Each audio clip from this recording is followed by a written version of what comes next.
Okay, what have we learned in the past 3 years? Today we come back to TTF. We expect a big boom, we expect something else, but what we know after COVID is expect the unexpected. So this is what we're doing today. Today TTF is back and we're talking about innovation leadership. And I think this is such an important topic because what's coming next, okay? Let's have a little talk about the next year. They're coming. I'm not going to say who they are, but we know they are coming back. And that's certainly a good thing. So that's all the conversation. But I think also, I'm really excited, but I'm also frightened. Because what I know about is that what have we learned during the COVID times and what have we learned during the past decade in Thailand? What is the future? We have to take a longer term view about hospitality is, because it's not all great. Let's be frank, okay? I think we got to talk straight about where did our mojo go with tourism? I'm reading the Bangkok Post today, and for children, Thai children, they're top professions. They want to be teachers, they want to be doctors, they want to be YouTubers, right? What about people in hospitality? Nobody wants to be in hospitality. To me, that's a crisis. This is a people business, and this is probably the biggest crisis we're facing today. We have tourists coming back in. We have 1 million hotel rooms in Thailand. Who's going to be servicing these rooms and everything else? Now, this story looks about it.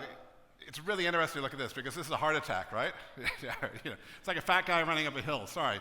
But again, over 10 years, this shows a story about average room rates in Phuket, okay? And what it shows clearly is that it's kind of straight lining aside from high season, low season, high season, low season.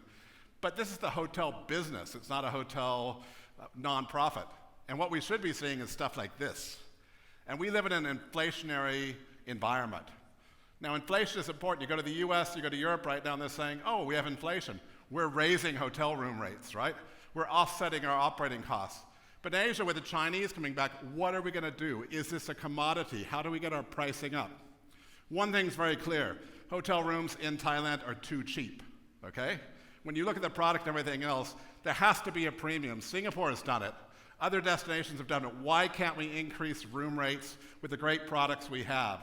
And that's a correlation to our operating costs as well, okay? COVID-19. COVID-19 only accelerated what's been coming for the past decade, okay?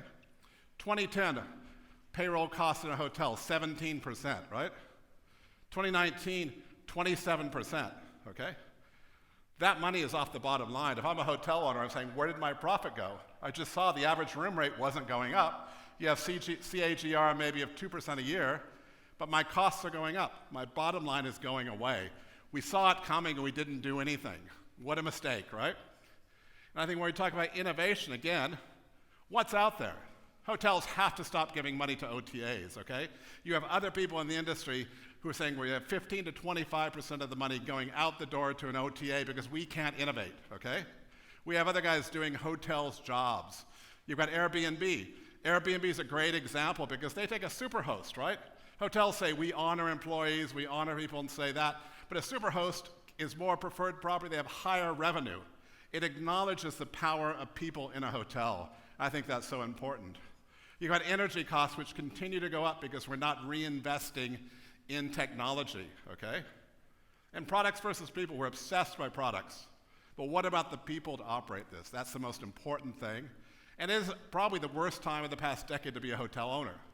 It doesn't mean that this is a depressing note today. It's a wake-up call, and I think that's the most important thing we want to talk about today, right? At the end of the day, we take sustainability as an example. Now, for the guest experience of sustainability in a hotel, they get the little tent card, right? If you leave your towels, if you leave your towels on the floor, we'll do the laundry, right? It's very nice, but how does that engage a guest in the experience? How are they involved in you saving money? And are we giving money back to the hotel guests when we save them money? No, absolutely not. So this is just one example of how we're not engaging and using technology and engaging a guest in the hotel to see what is that hospitality experience, what is that sustainable journey, okay? And what about the culture? We all love the images of Thailand past, the classic things, please come back. We've got the lantern roofs, we've got the floating markets and everything else. But is that going to be the future? How can Thailand as a brand today, one of the main talking points is how can we invent the brand, okay? We have to be reinventing things. There has to be a fresh look to brand Thailand to make people to want to come back and come back more. That's really critical. And also when we talk about hotel staff, Because honestly speaking, who wants to be working in a hotel? It's stressful. I have more guests now. There's less staff, okay? People are angry. There's a lot of anger out there. But this is our view of what a hotel staff is supposed to be doing. They're supposed to be sitting waiting for guests to come. They're supposed to be doing the same thing day in and day out. Nobody wants to do this. Nobody wants to have the same job for the rest of their life, or very few do, okay? So how are we having multi-skilling? How are we engaging our staff to have a more exciting job, to want to come to the hotel business, right? Because the other day, this is what staff want to be doing. They want to be engaging on their phone. They want to see gamification. They want to see engagement with their digital device. Again, but how are we engaging through a PMS, just waiting for the guest saying, hello, let me check you in, right? That doesn't really work. So again, we have to find engagement for our staff as well to make the job more interesting. People have to learn to do other things. Somebody said in the past, we were talking to a staff member, they said, I like working in a hotel more now because I'm doing a lot of different departments, because before I felt like the hotel experience was, I feel like I work in a hotel now because I'm not working in a department. And that's a good thing. And that's what we have to do, is abolish the lines between these behemoths of hotels we see, right? During the pandemic, 1.45 million Thais lost jobs in tourism. Now that's the official number. It's probably twice that, right? And the answer is, many haven't come back. I don't know where they are. We're still looking for them. Everybody's saying, where are they, right? I was driving around in southern Thailand looking for people. Where have all the hotel staff going? We aren't engaging people to want to come back to this industry. And for us to go forward from today, when the Chinese come back and for this industry to grow, we have to have a great workforce, okay? A dynamic workforce, because this is about people as well, okay? I think more important is, how has the workplace changed? Work from home is great, but what about if you're a frontline worker? Why don't we have more flexible workspace? Why don't we have more work from home ideas for back office employees? Why do we have to have a morning briefing, right? 2 jobs in the world have morning briefings, the Army and hotels. It's again, the regimentation of hotels has to change to what we see out there with co-working, with ad hoc workers as well. And I think more important is not to be a commodity either. I think we were speaking earlier at a press conference, Ren Young from Banyan Tree was talking about saying, we want staff to feel that there's loyalty to the property. So while you could have contracted staff, at the end of the day, you still have to sponsor that loyalty and say, I want to take pride in my property, okay? I'm passionate about hotels. I've worked in 14 countries. I've traveled the world many times, and I'm grateful to the business. But when I speak to younger people, why do they want to be in the hotel business? They're still saying, so why isn't that connection going forward? We're out of touch with our workforce. And if we continue to commoditize hotel rates, right? In Phuket, a daily worker, 500 baht, right? Is this as good as we're going to get? Who's going to want to be in this business if they get 500 baht? I'm sorry. It's not enough. Why do you have to be in this business? We have to pay more. We have to incentivize our business, and we have to give people a greater opportunity financially as well to work in hotels.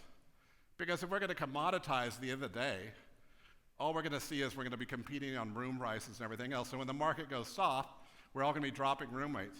This is going to be the average room rate, okay? That's going to be the result of actually not being able to have better products and more people to work in the hotels as well, and keeping rates higher, okay?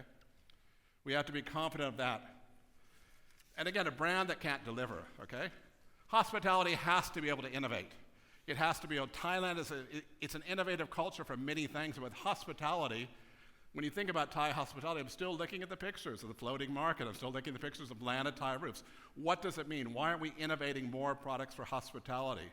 Today we had a pitch competition. We want to see people innovating. We've got 9 students from Dusatani College today who are going to be speaking about what inspires them. This platform allows them. It's about people as well. I think at the end of the day, we also look as now is the time for change. I'm optimistic about Thailand, okay? We have great infrastructure, we have great geography, we have great people to work in hotels, but we have to innovate as a culture. And today we've changed. Today you thought I'd come out dressed as something would be a big boom. I'm also changing. We've got 2 new moderators for TTF. I've got Kun Bon and Kun Natty who are going to be joining us, and we're transitioning as well, and we're seeing what is going to be engaging more people in our hospitality people and being broader stakeholders.